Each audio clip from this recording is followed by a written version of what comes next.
Hi viewers, நம்ம இன்னைக்கு மசால் தோசை எப்படி பண்ணுறதுன்னு பார்க்கலாம். பொதுவாக ஹோட்டலில் தான் அதிகமாக மசால் தோசை சாப்பிட்ருப்போம்.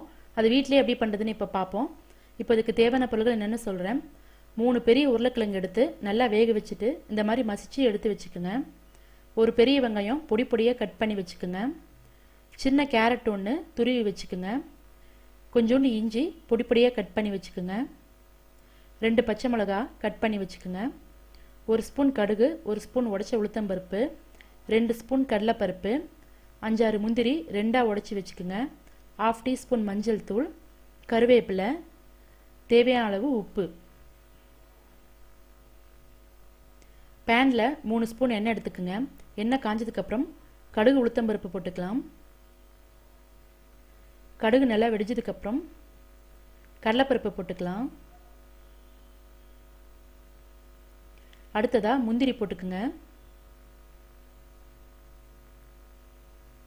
கருவேப்பிலை போட்டுக்கலாம். அடுத்ததா இஞ்சி போட்டுக்குங்க. அதுக்கப்புறம் பச்சை மிளகாய் போட்டுக்குங்க. அது கூடவே நறுக்கி வச்சுக்கிற வெங்காயம் போட்டு நல்லா வதக்கிக்குங்க. வெங்காயம் நல்லா ப்ரௌனிஷாக வர வரைக்கும் நல்லா வதக்கிக்குங்க. அது கூடவே துருவி வச்சிருக்கிற கேரட் போட்டு நல்லா வதக்கிக்குங்க. நம்ம பொட்டேட்டோவில் உப்பு போட்டு தான் வேக வச்சுருக்கோம். உங்களுக்கு வேணும்னா ஒரு 1/2 டீஸ்பூன் உப்பு நீங்கள் இப்போ போட்டுக்கலாம். இப்போ இதில் ஒரு 1/2 டம்ளர் அளவு தண்ணி ஊற்றி வேக வச்சுக்கலாம். அது கூடவே 1/2 டீஸ்பூன் மஞ்சள் தூள் போட்டு நல்லா மிக்ஸ் பண்ணிக்கோங்க. இப்போ இதை ஒரு 3 நிமிஷம் வேக வைக்கலாம். இப்போ ஒரு 3 நிமிஷம் ஆயிடுச்சு. இப்போ இதில் நம்ம மசிச்சு வச்சிருக்கிற உருளைக்கிழங்கு போட்டு நல்லா மிக்ஸ் பண்ணிக்கலாம்.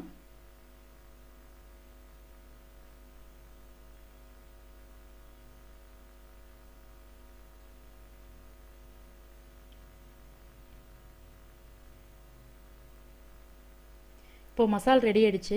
அடுத்ததாக தோசை ஊற்றலாம். தோசைக்கல் நல்லா ஹீட் ஆனதுக்கப்புறம் ஒரு கரண்டி மாவு எடுத்து தோசை ஊற்றிக்குங்க.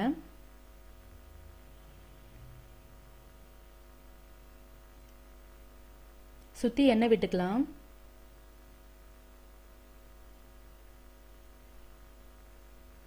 இப்போ தோசை ஒரு பக்கம் வெந்துடுச்சு, திருப்பி போட்டுடலாம். இப்போ தோசை 2 பக்கமும் வெந்துடுச்சு. இப்போ தோசைக்கு நடுவில் ஒரு 1/2 டீஸ்பூன் அளவு நெய் தடவிக்கலாம். கொஞ்சம் நெய் விட்டோம்னா தோசை நல்லா வாசமாக டேஸ்டியாக இருக்கும். அதுக்கப்புறம் நம்ம ரெடி பண்ணி வச்சுருக்கிற மசாலா உங்களுக்கு எவ்வளோ தேவையோ அந்த அளவுக்கு போட்டு இந்த மாதிரி ஸ்ப்ரெட் பண்ணிக்கோங்க.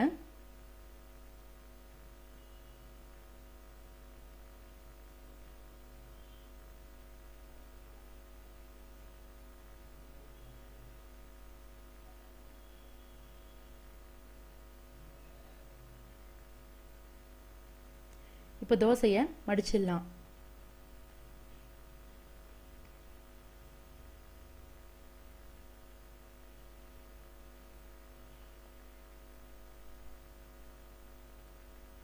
இப்போது டேஸ்டியான மசால் தோசை ரெடி ஆயிடுச்சு. நீங்களும் உங்கள் வீட்டில் செஞ்சு பாருங்கள். உங்கள் கமெண்ட்ஸ் ஃபீட்பேக்ஸை சொல்லுங்கள். உங்களுக்கு பிடிச்சிருந்தா உங்கள் ஃப்ரெண்ட்ஸ்க்கு இந்த வீடியோவை ஷேர் பண்ணுங்கள். எங்கள் சேனலை சப்ஸ்கிரைப் பண்ணுங்கள். பாய்.